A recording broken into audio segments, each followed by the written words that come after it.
Hello everybody, कैसे हैं आप सब। उम्मीद करता हूँ अच्छे होंगे और स्वस्थ होंगे, तंदुरुस्त होंगे। आइए फिर हम लोग वोकैब के सेशन को स्टार्ट करते हैं।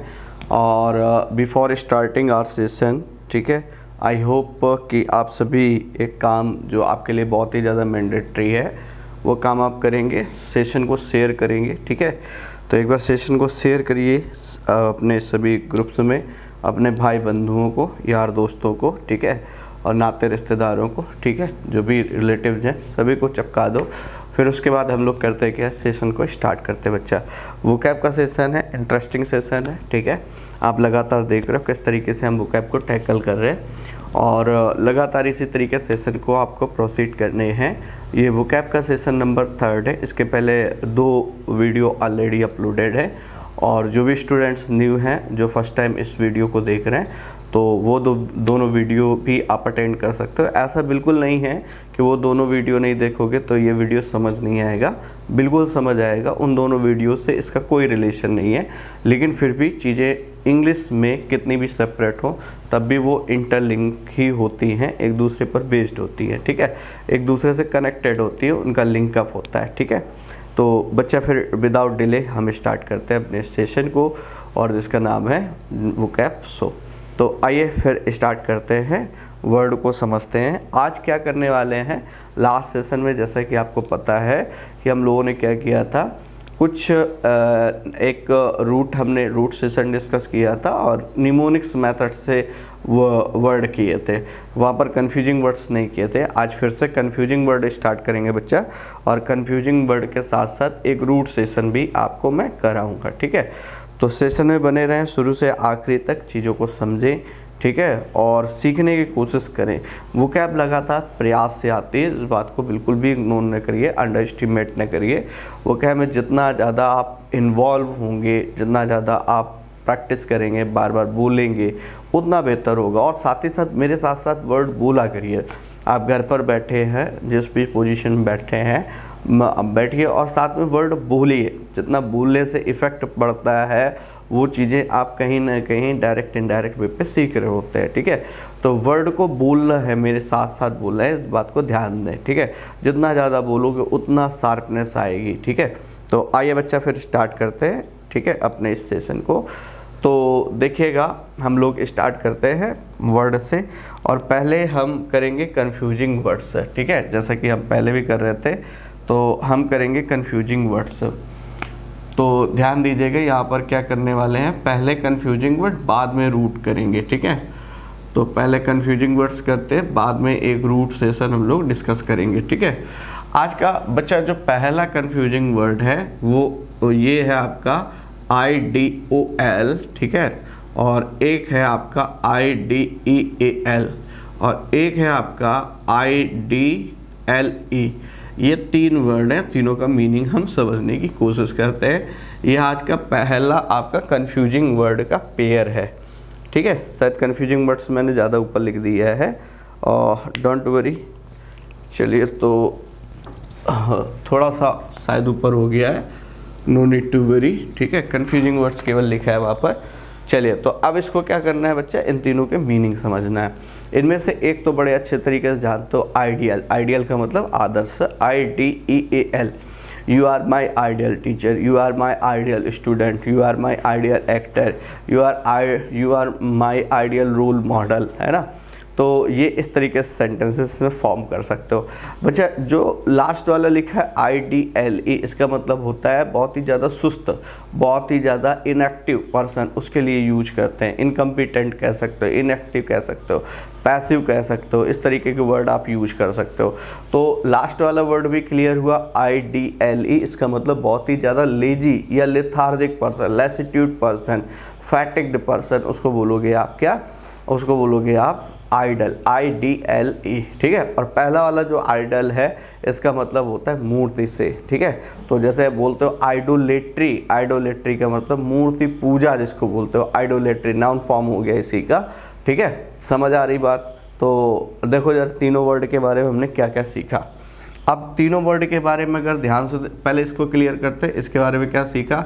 इसका मतलब हो गया बच्चा इनएक्टिव, इनएक्टिव, या फिर इसी को क्या बोलोगे, स्लजिस, स्लेजिश का मतलब भी क्या होता है बच्चा, सुस्त या आलसी, है ना।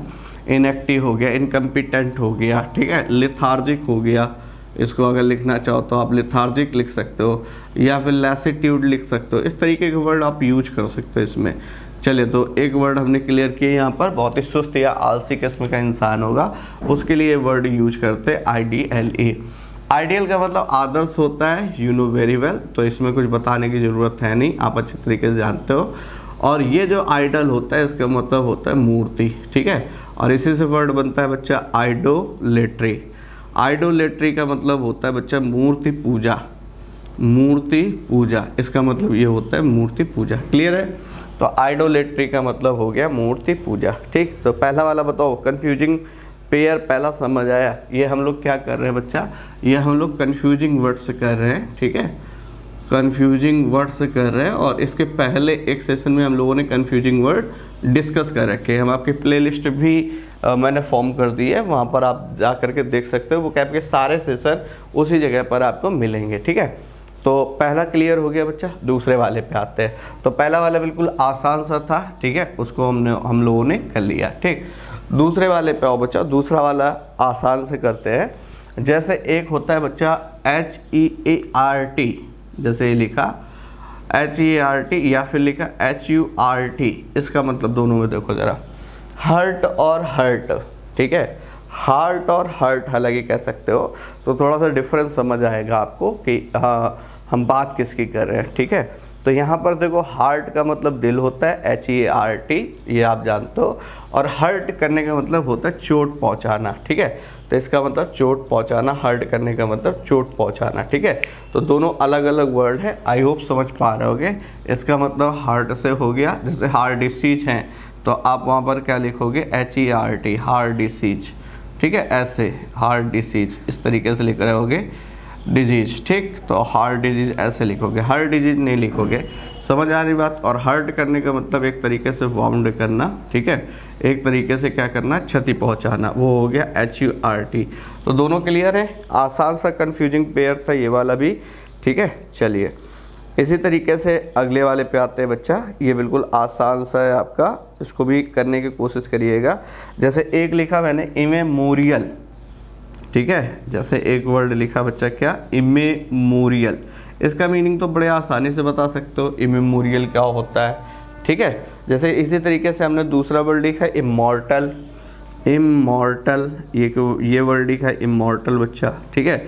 और एक लिखा है इमोरल, इमोरल, ठीक है। तो ये तीन वर्ड हमने लिखे यहाँ पर, और तीनों का मतलब समझो। तो इमेमोरियल, मेमोरियल का मतलब जो याद में रहे आपको, जिसको आप मेमोराइज कर सको, ऐसी कोई भी चीज़ मेमोरियल होती है ना। और इमेमोरियल IM लग गया, IM नेगेटिव प्रीफिक्स होता है, यू नो वेरी वेल। तो जो आपकी मेमोरी से भी परे है उसको बोलोगे इमेमोरियल, ठीक है। तो इमेमोरियल का मतलब जो आपकी याददाश्त से भी परे है, जो याद ही नहीं हो सकता, जो याद ही ना आए, इस तरीके की चीज़ को हम क्या बोलेंगे, इमेमोरियल। बियॉन्ड मेमोरी, ठीक है, इसको अगर लिखोगे तो इसको क्या लिखोगे बच्चा, बियॉन्ड मेमोरी, है ना, जो मेमोरी से परे है उसको बोलोगे आप इमेमोरियल। क्लियर है? जैसे आप एक पढ़ते हो, सिंस इमेमोरियल टाइम, ये आपका ग्रामर में क्वेश्चन आता है, immemorial time, since immemorial time, immemorial time आप ऐसे लिखते हो बच्चा। और यहाँ पर सिंस ही लगता है इसके साथ, ये भी ध्यान देना है, इसके साथ फॉर नहीं लगता है, तो कई बार फॉर लगा करके लिख देता है, तो वो भी आपको ध्यान देना है। और ये जो लिख रहा है इमॉर्टल लिख रहा है बच्चा, इसमें रूट क्या है पहले समझो, MOR रूट है, ठीक है। तो अगर किसी वर्ड के साथ MOR लगाते हो तो we are talking about death. ये बात किसकी कर रहा होता है बच्चा, डेथ की बात कर रहा होता है। तो MOR का मतलब डेथ, और देखो तो मॉर्टल का मतलब हो गया जो मरने वाला है, ठीक है, वो हो गया मॉर्टल, ठीक है। और IM लगा दिया, अपोजिट बना दिया, जो कभी मरे ही ना, अजर है, अमर है, उसको बोलोगे, ठीक है। तो जो भी लिखना चाहो, अजर या अमर, उसको बोलोगे आप क्या, अजर या अमर, ठीक है। जैसे आर सोल इज इमॉर्टल, हमारी जो सोल है, body is mortal but our soul is immortal, हमारी बॉडी जो है वो मॉर्टल है, नश्वर है, और जो सोल है वो इमॉर्टल है, ठीक है। जैसा कि आप सुनते हो ना कि जो हमारी सोल होती है, ठीक, वो क्या करती है, उसका सिर्फ एक ही फंक्शन होता है कि पुराने वस्त्रों को छोड़ करके नया वस्त्र पहन लेती है। इसका मतलब पुराने शरीर को त्याग करके नया शरीर, नया रूप धारण कर लेती है। तो इसलिए कहते हैं सोल इज इमॉर्टल। जो सोल होती है, ह्यूमन सोल है, वो कैसी है, इमॉर्टल है। समझ आ रही बच्चा बात, ठीक है। अगले वाले पे आओ बच्चा। नेक्स्ट वर्ड लिख रहा है इमोरल। मॉरल का मतलब नैतिक होता है, इमोरल का मतलब अनैतिक। जो अनएथिकल है उसको बोलोगे, एथिकल का मतलब आप जानते हो, अनएथिकल है, ठीक है, जो नैतिक नहीं है, अनैतिक है, उसको बोलोगे immoral. That is not moral.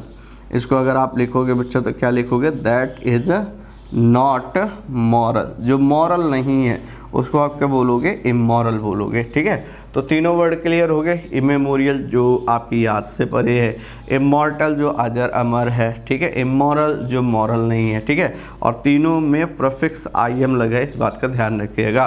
और आई एम प्रीफिक्स जब भी लगाते हो तो वर्ड को कैसा कर देता है बच्चा, नेगेटिव कर देता है, ठीक है। तो एक एक वर्ड पर आप लोग चर्चा करते चलिए, ठीक है, सारे को समझते हुए चलेंगे हम लोग। चलिए, तो इसके बाद चलते हैं बच्चा अगले वाले वर्ड पे। और शायद मेरे ख्याल से इसमें ज़्यादातर बच्चे कंफ्यूज होते हैं, तो इसको समझने की कोशिश करते हैं, ठीक है। तो कंफ्यूजिंग वर्ड का जो पेयरिंग है वो पेयरिंग नंबर कौन सी है बच्चा, 4, ठीक है। तो अगला लिखिए, जैसे एक वर्ड है आपका, विजिबल नहीं है शायद, और इधर लिख देता हूँ मैं। जैसे एक वर्ड है आपका इंजेनुअस, बताओ भाई इसका मीनिंग क्या होता है, INGENUOUS, ठीक है। पहला इंजेनुअस, इसका मतलब क्या होता है। दूसरा लिखेगा इंजेनियस, इसी तरीके से एक दूसरा वर्ड इसी से मिलता जुलता आता है, इंजेनियस। हाँ, स्पेलिंग ये होगी बच्चा, इंजेनियस। अब इसका मीनिंग बताओ जरा, इंजेनुअस और इंजेनियस के बीच में डिफरेंस क्या है। और इसी तरीके से मान लो हमने एक तीसरा वर्ड लिख लिया, इंडिग्नस, इंडिग्नस, ठीक है। तो ये 3 वर्ड आपके बन गए। अब तीनों को आपको समझना है, यहाँ पर बताना है तीनों का मीनिंग क्या है। अच्छे वर्ड है, तो इस तरीके के वर्ड में अक्सर कन्फ्यूजन होती है और हर एक बच्चे को लगभग ऑलमोस्ट होती है। लेकिन ध्यान दो, आज के बाद बिल्कुल भी नहीं होगी, क्योंकि आप क्या करोगे, उसके ऑरिजिन पर बात करोगे कि इसको किस तरीके से मेमोराइज करें कि याद रहे आपको, है ना। जैसे पहला वाला है, पहला वाला लिख रहा है इंजेनुअस, है ना। पहले तो देखो तीनों लास्ट में OUS लगा, तो बच्चा तीनों के तीनों एडजेक्टिव हैं, ठीक है। तो इंजेनुअस जो होता है ये कैसा होता है, बहुत ही नैव टाइप का पर्सन होता है, बहुत ही सीधा साधा पर्सन होता है, ठीक है, भोला भाला सीधा साधा, उस तरीके के पर्सन को इंजेनुअस बोलते हैं, ठीक। अब देखो इसको याद करने का तरीका, फिलहाल तरीका एक साथ देखेंगे, पहले मीनिंग देख लो, ठीक है। इंजेनियस जो होता है, पहले देखो ये देखो इंडिग्नस देख लो। इंडिग्नस का मतलब होता है जो स्वदेशी होता है, ठीक है। जैसे बाबा रामदेव जी कहते हैं, क्या कहते हैं भैया, कि हमारा जो पतंजलि के सारे प्रोडक्ट हैं वो इंडिग्नस हैं। इंडिग्नस का मतलब स्वदेशी हैं, अपने देश के हैं, है ना। तो सारे जो प्रोडक्ट हैं वो आप यूज करें। क्यों यूज करें, क्योंकि पतंजलि के सारे प्रोडक्ट कैसे हैं, इंडिग्नस है, उनका कहना है इस बात का, ठीक है। जैसे इंजीनियस जो होता है ये बहुत ही इन्वेंटिव किस्म का इंसान होता है, इन्वेंटिव किस्म का इंसान होता है, ठीक है।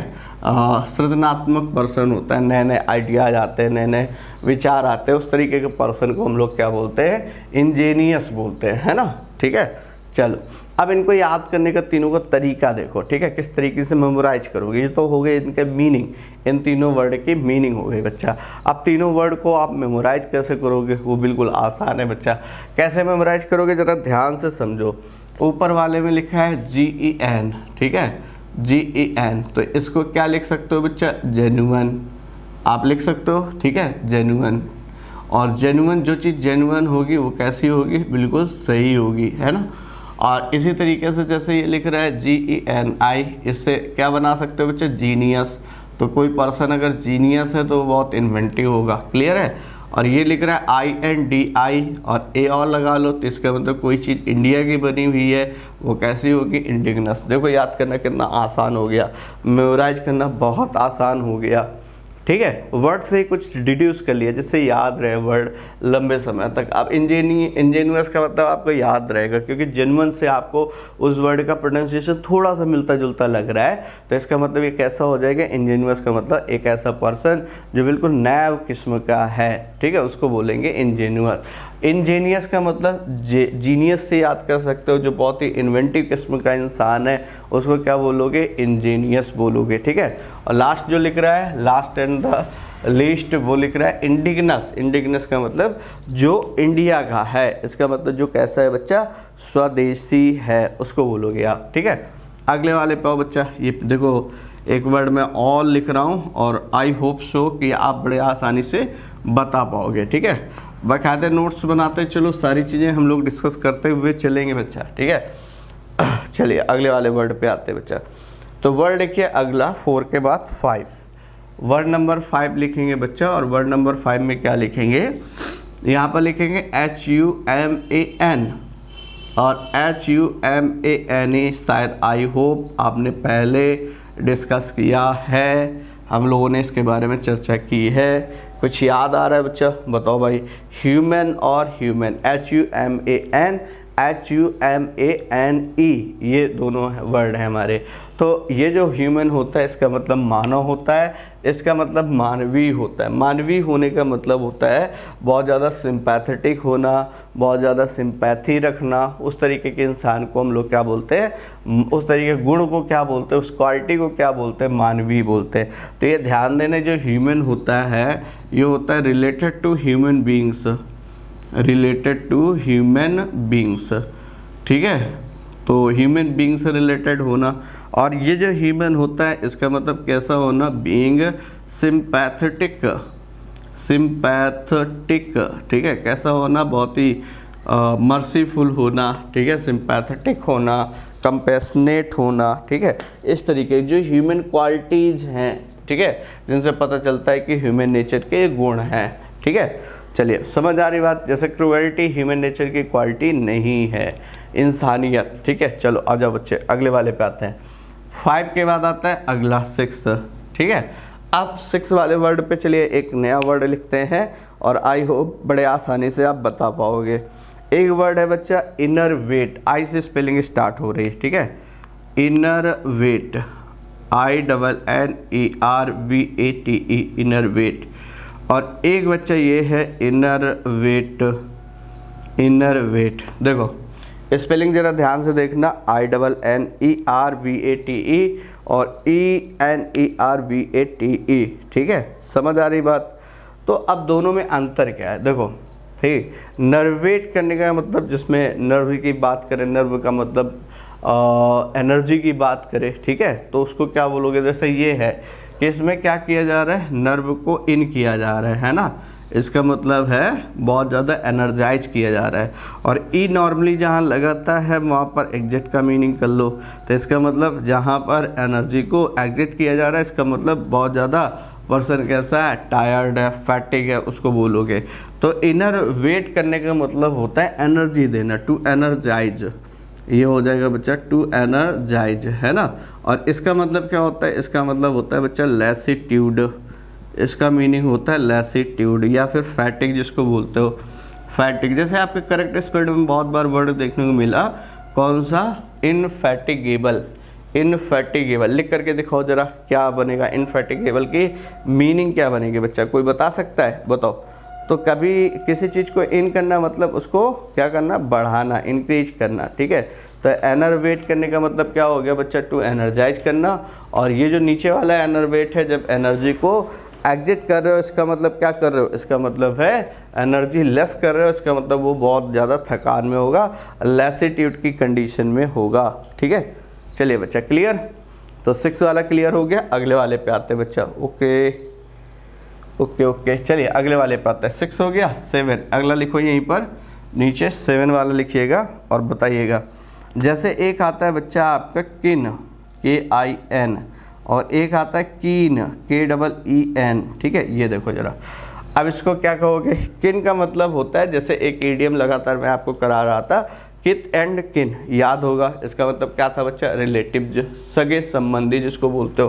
तो किन का मतलब ही होता है related to blood, related to blood, ठीक है, जो ब्लड से संबंधित हैं, ठीक है, मतलब खून के रिश्ते हैं उनको बोलोगे आप। और इस किन का मतलब होता है बहुत ही ज़्यादा ईगर होना, ठीक है, क्यूरियस होना, मतलब बहुत ही ज़्यादा जिज्ञासु होना किसी चीज़ को लेकर के, तो ईगर कह सकते हो, क्यूरियस कह सकते हो, ये कीन होता है। तो समझ आ रही बात बच्चा। तो किन और कीन दोनों में डिफरेंस है। तो किन का मतलब रिलेटिव जो हो गया एक तरीके से, और कीन का मतलब हो गया ईगर या फिर क्यूरियस। समझ आ रही बात भाई। तो कीन मतलब ईगर होना, KEEN स्पेलिंग है, और किन का मतलब रिलेटिव। जो बाकी अपना इडियम ध्यान रखिएगा, कित एंड किन एक ही आपने पढ़ा था, कित एंड किन, इसका मतलब क्या होता है, इसका मतलब होता है रिलेटिव, जो रिलेटिव जिसको आप क्या बोलते हो बच्चा, फैमिलियर, फैमिलियर तो परिचित हो जाएगा, फैमिलियल होता है। अब याद हो गया होगा आपको। चलिए वापस आते हैं। तो इसलिए सारी चीज़ें आप अटेंड करो, तभी ये सारी चीज़ें आप बेहतर कर पाओगे, ठीक है। चलिए अगले वाले कन्फ्यूजिंग पेयर लेते हैं नेक्स्ट, और उस पर करते हैं हम चर्चा। अगला देखो बच्चा, कन्फ्यूजिंग पेयर, जैसे मैंने लिखा नाइट, ठीक है, नाइट और नाइट। नाइट की 2 स्पेलिंग होती है, बता पाओगे कौन कौन सी नाइट की स्पेलिंग होती है ना। जैसे एक होता है बच्चा KNIGST, एक होता है ये नाइट NIGST। एक तो जानते हो बड़े आसानी से, है ना, एक जानते हो बड़े आसानी से, दूसरा वाला आप नहीं जानते हो, ठीक है। चलिए, तो एक ऐसा पर्सन, ठीक है, जो शिवालय में या आर्म फोर्सेस में जिसको ट्रेंड किया गया है, उसको बोलते हैं नाइट, KNIGST। तो ये कैसा होता है, ट्रेंड होता है, ट्रेंड इन आर्म फोर्सेस। तो इसको ऐसे लिखोगे, ट्रेंड इन आर्म फोर्सेस, आर्म फोर्सेस उसको बोलते हैं। जैसे कोलकाता नाइट राइडर्स, तो नाइट राइडर्स वहाँ पर लिखते हो आप, नाइट राइडर्स। तो नाइट का मतलब क्या है, जो बहुत ही शिवालय, जिनके अंदर बहुत ज़्यादा शिवालय है, ठीक है, और जो बहुत ही ज़्यादा ट्रेंड हैं, उस तरीके के लोगों को हम बोलते हैं नाइट, KNIGST। तो ध्यान रखिएगा, नाइट और नाइट में डिफरेंस बड़े आसानी से बता पाओगे बच्चा। अगला देखो नेक्स्ट, अगला वाला पेयरिंग आपका क्या है वो लिखिएगा, इसको बताने की कोशिश करिए, ये भी बिल्कुल आसान सा है। और पर डे आप जब भी वोकैब सेशन अटेंड करें ना, पिछली वाली वोकैब एक बार रिवाइज करके बैठे, ठीक है, जब भी आदत बना लें आप। आपको पता है कि 9 बजे, ठीक है, आपको वोकैब की क्लास मिलने वाली है, किन्हीं कारणवश अगर नहीं मिल पाती है तो आप उसके लिए पैनिक ना हो बिल्कुल भी, ठीक है। बहुत ही रेयर केस ऐसा होगा, कोई इमरजेंसी होगी जिसकी वजह से क्लास नहीं हो पाएगी, नहीं अदरवाइज क्लास आपकी, ठीक है, एक्सेप्ट संडे को छोड़कर बाकी सभी दिन क्लास रहेगी आपकी, ठीक है। आगे चलते हैं बच्चा, 9, ठीक है, अगला वर्ड है आपका 9, ठीक है। इसको बताना बच्चा, ये बिल्कुल आसान सा वर्ड है। जैसे हमने लिखा लेसन और लेशन, ठीक है, LESSON, LESSON और LESSEN। तो दोनों में डिफरेंस बच्चा क्या है, ये लेसन आप जानते हो पार्ट होता है, ठीक है, और ये लेसन होता है कम करना। इसका मतलब decrease the impact of something, ठीक है। तो क्या करना, किसी चीज़ के प्रभाव को कम करना, ठीक है, डिक्रीज द इफेक्ट ऑफ या decrease the impact of something, impact of something, किसी चीज़ के इम्पैक्ट को कम करना क्या कहलाता है, लेसन कहलाता है। LESSEN और LESSON आप जानते हो बड़े आसानी से, ठीक है। तो ये भी क्लियर हो गया बच्चा, लेशन और लेशन। और ये देखो आपने लगातार पढ़ ही रखा है, बड़े आसानी से बता पाओगे। जैसे एक है बच्चा लाई, एक है बच्चा ले, एक है बच्चा लाई। अब बताओ तीनों को बता ही पाओगे। ये ग्रामर में भी यहाँ से क्वेश्चन आते हैं आपके लाई ले से, ठीक है। तो एक लाई होता है बच्चा झूठ बोलना, ठीक है, उसकी स्पेलिंग क्या होती है, LIE, ठीक है, इसका मतलब झूठ बोलना। तो ये तो आप जानते हो आसानी से, ठीक है।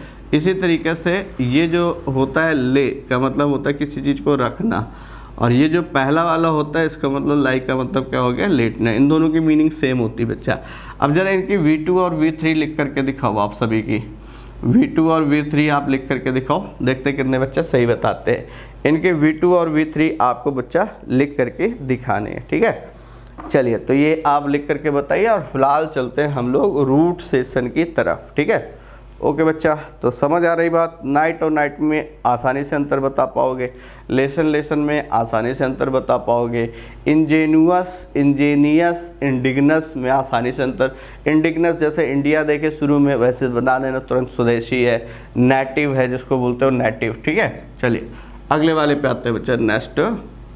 अब आप लिखिएगा रूट सेशन, एक रूट भी हम डिस्कस करेंगे। ये 10 कन्फ्यूजिंग वर्ड्स हो गए हमारे, और हम लोगों ने इस तरीके की कोशिश की है कि एक निमोनिक्स या फिर कुछ कन्फ्यूजिंग वर्ड्स को लेकर के हम चर्चा करें, ठीक है। तो वही प्रयास रहेगा हमारा, ठीक। तो आप भी उसी कोशिश में शामिल हो जाइए और कोशिश करिए लगातार। चलिए तो रूट सेशन लिखिएगा। आज का रूट कन्फ्यूजिंग वर्ड सब होता है बच्चा ख़त्म। तो अगला डालिए हेडिंग रूट वर्ड, ठीक है। तो अगला लिखिएगा रूट वर्ड। रूट वर्ड के बारे में चर्चा करेंगे हम, ठीक है। देखो जरा, इसमें से आज जो रूट हम लोग पढ़ने वाले हैं वो बच्चा पढ़ने वाले हैं हम पैन, ठीक है। पैन, ये रूट वर्ड पढ़ने वाले हैं। और पैन का मतलब क्या होता है ये जानते हो बच्चा, इसका मतलब होता है ऑल। क्या होता है बच्चे इसका मतलब? ऑल। तो पैन किसी के साथ लगा दोगे वो हो जाएगा ऑल। अब इससे बनने वाले वर्ड देखो किस तरीके से आप यूज करते हो, ठीक है। जैसे एक आता है आपका पनोरमा, जैसे एक वर्ड इसमें भी आप पैन लगाते हो, और वर्ड है हमारा पहला कौन सा, जैसे एक वर्ड है इसी का पनोरमा। और पनोरमा का मतलब क्या होता है? इसका मतलब होता है चारों ओर से किसी चीज़ का व्यू, वो होता है पैनोरेमिक व्यू। अगर इसका एडजेक्टिव बनाना चाहोगे तो क्या बन जाएगा? पनोरेमिक। तो एक फ्रेज भी बना लेते हैं लगे हाथ, तो ये हमने लिखा पनोरेमिक व्यू, रेमिक व्यू। तो इसका मतलब जो व्यू चारों ओर से, पैन का मतलब ऑल हो गया ना, तो ऑल डायरेक्शन से लिया जाए, उस व्यू को हम क्या बोलते हैं? पनोरेमिक व्यू बोलते हैं। बताओ बच्चा, समझ आ रही बात? तो पनोरमा का मीनिंग क्या कहोगे? A view from all directions. तो इसको क्या लिखा बच्चा? A view from all directions, all directions. तो पहला वर्ड क्लियर हो गया बच्चा। अगला नेक्स्ट वर्ड आता है अगले वाले पे, जैसे हमने लिखा पैनथीस्ट, पैनथीस्ट। जैसे हमने लिखा बच्चा पैनथीज्म, पैनथीज्म। अब इनके बारे में देखो चर्चा करते हैं। तो पैन का मतलब क्या होता है बच्चा? ऑल। THE किसके लिए आता है? गॉड के लिए। IST क्या होता है? Common noun. वैसे पैन का मतलब बच्चा ऑल, THE का मतलब बच्चा गॉड, ISM का मतलब अब्स्ट्रैक्ट नाउन, ठीक है। अब इसको बना लो बड़े आसानी से। तो एक ऐसा इंसान, कॉमन नाउन का मतलब कोई इंसान जो क्या करता है? सभी भगवानों को मानता है, सभी भगवानों पर विश्वास करता है, ट्रस्ट करता है, उसको बोलते हैं हम लोग पैनथीस्ट। और पैनथीज्म क्या होता है? पैनथीज्म का मतलब होता है कि सभी भगवानों पर विश्वास करने की धारणा, उसको बोलते हैं हम लोग क्या? उसको बोलते हैं हम लोग पैनथीज्म। तो पैनथीस्ट और पैनथीज्म में डिफरेंस आ गया। पैनथीस्ट का मतलब एक ऐसा पर्सन जो सभी भगवानों पर विश्वास करे, उसको बोलते हैं पैनथीस्ट।